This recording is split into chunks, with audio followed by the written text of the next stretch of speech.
নমো নমঃ সুপ্ৰভাতম শ্ৰীমদ্ ভগবত গীতামৃত। আজি শ্ৰীমদ্ ভগবত গীতাৰ বিশ্বৰূপ দৰ্শন নামৰ একাদশ অধ্যায়ৰ ১৪ সংখ্যক শ্লোক।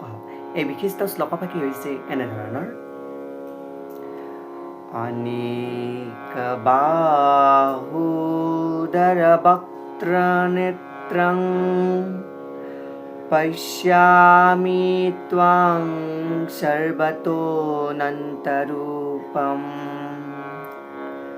নান্तं ন মধ্যং ন পুনস্তৱাদিং পশ্যামি বিশ্বেশ্বৰ বিশ্বৰূপ। এই বিশিষ্ট শ্লোকফাকিৰ অসমীয়া অৰ্থ হৈছে এনেধৰণৰ: হে বিশ্বৰূপধাৰী বিশ্বৰ অধিপতি বিষ্ণু বা পৰম কৃষ্ণ, সৰ্বত্ৰ বিস্তাৰিত আপোনাৰ শৰীৰত বহু বহু বাহু, উদৰ, মুখ আৰু নেত্ৰ অন্তহীনভাৱে মই দৰ্শন কৰিছোঁ। কিন্তু আপোনাৰ আদি, মধ্য আৰু অন্ত হ'লে মই দেখা পোৱা নাই বুলি কোৱা প্ৰসংগত সখা অৰ্জুনে ভগৱান শ্ৰীকৃষ্ণৰ আগতে বিশিষ্ট শ্লোকফাকি অৱতাৰণা কৰিছে।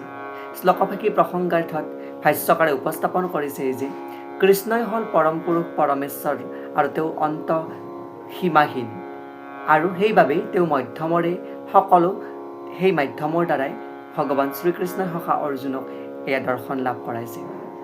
ইয়াৰ দ্বাৰাই ভগৱান কৃষ্ণৰ যি দুটা স্বৰূপ, সাকাৰ আৰু নিৰাকাৰ ব্ৰহ্ম, সেই দুয়োটা ৰূপকে দৰ্শন লাভ কৰিব পাৰিছে। কিন্তু ভগৱান কৃষ্ণৰ যি আকাৰ ব্ৰহ্ম, সেই আকাৰ ব্ৰহ্ম স্বৰূপত তেওঁৰ যি উদৰ, সহস্ৰ বাহু, সহস্ৰ নেত্ৰ বা সমস্ত তেওঁ দৰ্শন লাভ কৰিছে অৰ্জুনে।